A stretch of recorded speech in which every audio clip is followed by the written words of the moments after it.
श्री कृष्ण और बकासुर वध की कहानी। मथुरा के राजा कंस के अत्याचारों से मथुरावासी बहुत परेशान थे। कंस बहुत शक्तिशाली था, उसके पास कई खतरनाक राक्षस थे। इन राक्षसों में एक सबसे खतरनाक राक्षस था बकासुर। बगुले का रूप धारण करने के ही कारण उसे बकासुर कहा गया। बकासुर एक मायावी राक्षस था जिसे पराजित करना नामुमकिन था। भविष्यवाणी के अनुसार कंस को प्रतीत होने लगा था कि नंद का पुत्र ही देवकी के गर्भ से जन्मा 8वां बालक है जो उसका वध करेगा। इस कारण वह कृष्ण को मारने के लिए कोई न कोई षड्यंत्र रचता रहता था। कंस ने अनेक प्रयास किए जिससे श्री कृष्ण का वध किया जा सके, किंतु वह अपने प्रयत्नों में सफल नहीं हो पा रहा था। इन्हीं प्रयत्नों के अंतर्गत कंस ने बकासुर को वृंदावन भेजा।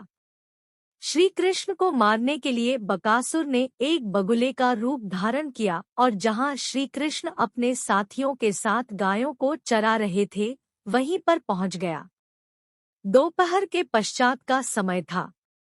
श्री कृष्ण दोपहर का भोजन करने के पश्चात एक वृक्ष की छाया में आराम कर रहे थे। सामने गौएं चर रही थी। कुछ ग्वालबाल अपने बछड़ों को पानी पिलाने यमुना के तट पर ले गए। उन्होंने पहले बछड़ों को जल पिलाया और फिर स्वयं भी पिया। तभी ग्वालबालों ने देखा कि वहां एक बहुत बड़ा भयानक जीव बैठा हुआ है। वह ऐसा मालूम पड़ता था मानो इंद्र के वज्र से कटकर कोई पहाड़ का टुकड़ा गिरा हुआ है। ग्वालबाल उसे देखकर डर गए।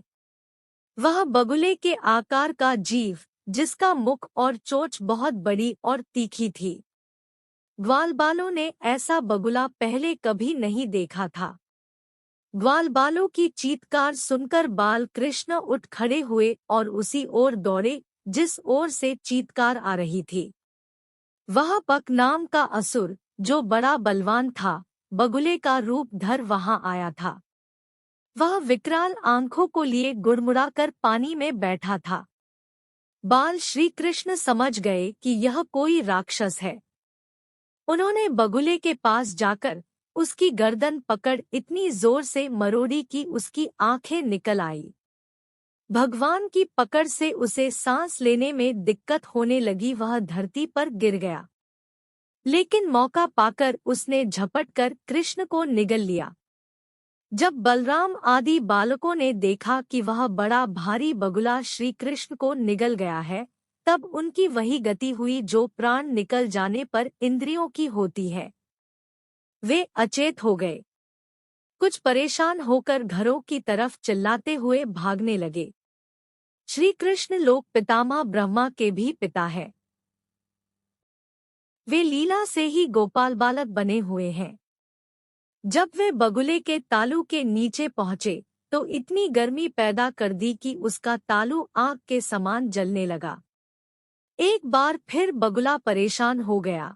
आता उस दैत्य ने अपना मुख खोलकर श्री कृष्ण के शरीर पर बिना किसी प्रकार का घाव किए ही झटपट उन्हें उगल दिया। श्री कृष्ण के बाहर आने के बाद फिर वह दैत्य बड़े क्रोध से अपनी कठोर चोट से उन पर चोट करने के लिए टूट पड़ा। बकासुर अभी श्री कृष्ण पर झपट ही रहा था कि उन्होंने अपने दोनों हाथों से उसके दोनों ठोर पकड़ लिए और ग्वालबालों के देखते देखते ही खेल ही खेले में उसे चीर डाला। बकासुर अपने असली राक्षस रूप में प्रकट होकर धरती पर गिर पड़ा और मर गया। राक्षस को देख सभी लोग भयभीत हो गए। तो इस प्रकार भगवान श्री कृष्ण ने बकासुर का वध किया। राक्षस के मरते ही सभी लोग प्रसन्न हो गए और भगवान श्री कृष्ण को गोद में उठा लिया।